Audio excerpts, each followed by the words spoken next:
Question number 13. ഈ ചോദ്യം actually നമ്മുടെ സം ബേസിക് കൺസെപ്റ്റ് ഓഫ് കെമിസ്ട്രിയിലുള്ള എംപിരിക്കൽ ഫോർമുല വെച്ചിട്ടുള്ള ഒരു ക്വസ്റ്റ്യൻ ആണ്.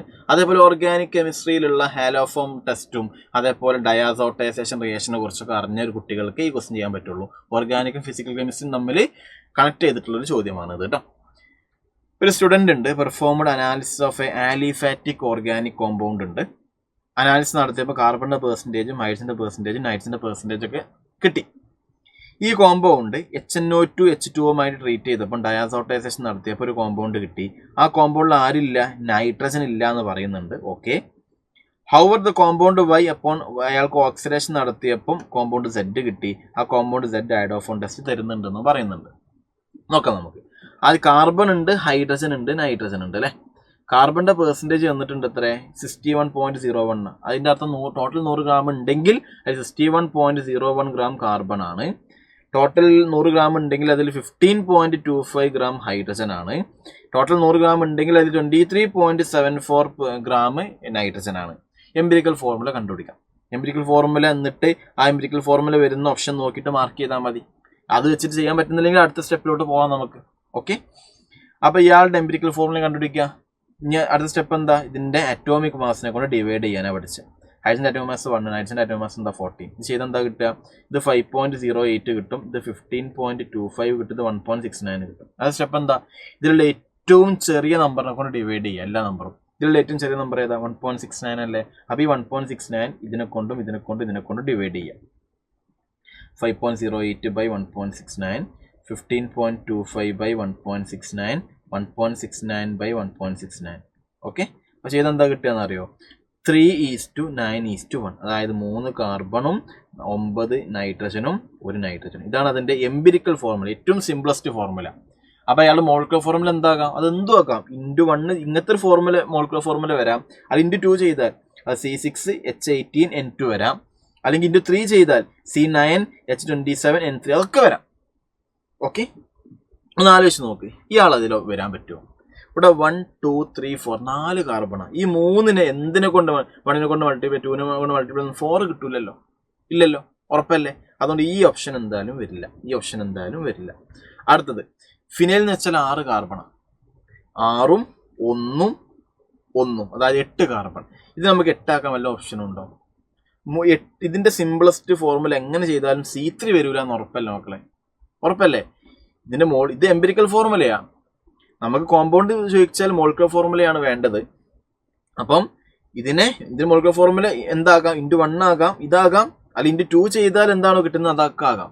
ഒരിക്കലും 8 കാർബൺ വരുന്നൊരു ഫോർമുല ഇയാൾക്ക് പോസിബിൾ അല്ല. കാരണം 3 കാർബൺ നമ്മൾ എന്ത് 1 ചെയ്താലും *2 ചെയ്താലും 3 ചെയ്താലും ഒന്നും നമുക്ക് ഒരിക്കലും 8 വരില്ല. അതുകൊണ്ട് ഈ ഓപ്ഷൻ ഒരിക്കലും വരില്ല എന്ന് ഉറപ്പിക്കാം. ഇത് രണ്ടും നോക്കാം. നോക്കിക്കേ, 3 കാർബൺ. ഇപ്പം എത്ര ഹൈഡ്രജനാ, 3ഉം 2ഉം 2ഉം 2ഉം അതായത് 9 ഹൈഡ്രജൻ 1 നൈട്രജനും. അതായത് C3H9N ആണ് ഇതിന്റെ മോളിക്കുലർ ഫോർമുല. ഇത് ഇയാളുടെ എംപിരിക്കൽ ഫോർമുലയാ. ഇത് മോളിക്കുലർ ഫോർമുല ആകാം അല്ലേ. ഏറ്റവും സിംപിളസ്റ്റ് ഫോർമുലയാണ് എംപിരിക്കൽ ഫോർമുല. അപ്പോൾ ഇതിലെ ഏറ്റവും സിംപിളസ്റ്റ് ഫോർമുല എംപിരിക്കൽ ഫോർമുല ചിലപ്പോൾ എന്ത് മോളിക്കുലർ ഫോർമുലയായിട്ട് എന്ത് ചെയ്യാം, ഫോർ എക്സാമ്പിൾ HNO2 അല്ലെ HNO3.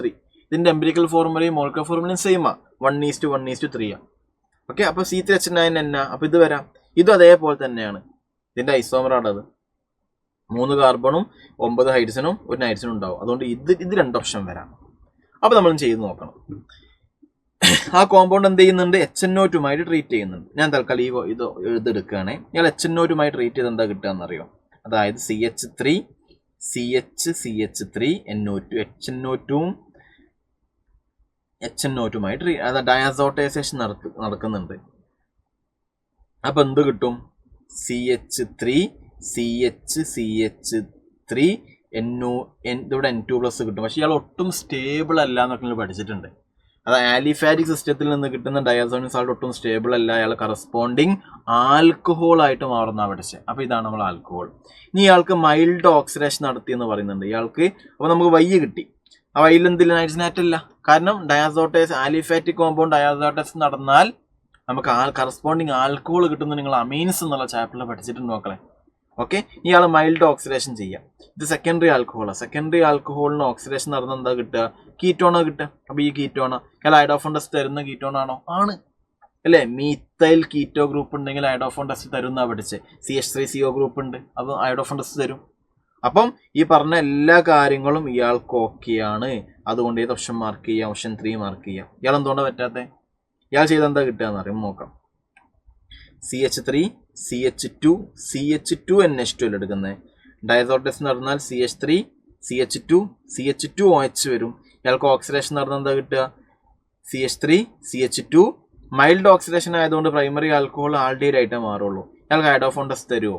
ഇല്ല. കാരണം എന്താ? CH3CO ഫോർമാറ്റ് വേണം. അയ്യോ, ഇത് സ്ട്രോങ് ഓക്സിഡൈസിങ് ഏജന്റ് ആണെങ്കിലാണ് ആസിഡ് കിട്ടുക കേട്ടോ. മൈൽഡ് ഓക്സിഡൈസിങ് ഏജന്റ് ആണെങ്കിൽ ആൾഡിഹൈഡാണ് കിട്ടുക. ഇത് CH2CO അല്ലേ? ഞാൻ അയോഡോഫോൺ ടെസ്റ്റ് തരൂല, CH3CO വേണം. അതുകൊണ്ട് ഈ ഓപ്ഷൻ പറ്റില്ല, ഇതന്നെയാണ് വരുള്ളൂ. അതായത് ഓപ്ഷൻ 3 എന്ത് ചെയ്യാം? മാർക്ക് ചെയ്യാം. ഓക്കെ.